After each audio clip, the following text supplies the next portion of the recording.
Hey everybody, happy almost noon. It's Wednesday, and I'm Bill with Franklin Loan Center, and I wanted to revisit a chart that we've looked at a couple of months ago, and it's actually starting to show some health. I'm bringing this up today because a bunch of housing data has come up over the last couple of days, and it's still showing really low inventory. There's a lot of stuff behind the scenes on that, not the least of which is, we're all sick of hearing it, but supply chain issues, right? Because with the supply chain, I mean, obviously that's affecting all these builders and their ability to be able to get product and everything to start it. And then there's also, of course, just been able to get the labor.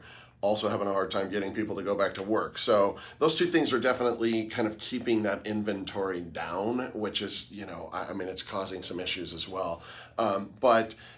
Maybe some bit of, this is a bit of an offset to that. And I just wanted to revisit this chart that I looked at before. So just to refresh everybody, the way this thing works is this line represents, and this is just the Temecula Murrieta region. So it's a very small section of the world, but I think it's a good indicator, and it's certainly very local for us here in SoCal.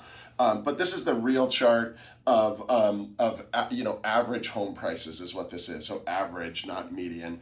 And then what the red line represents is that represents a 4% per year increase.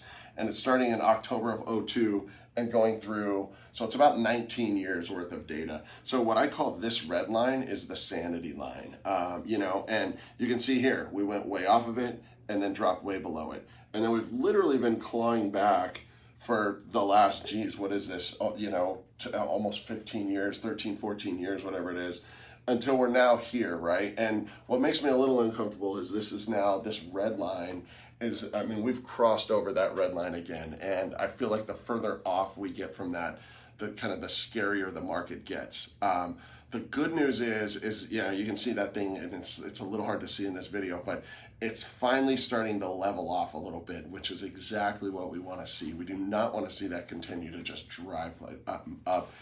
Not only will that will start to surpass that, then all of a sudden affordability starts to become a problem. There's a lot that goes into that, right? But it is starting to flatten out, and I think we're going to see more of that in the coming months. So we'll keep an eye on it and see what's happening. But to me, this is a real good indicator that things may be heading in the right direction. So just wanted to throw that out there for everybody today. Again, I am Bill with Franklin Loan Center, and I will see you all next week.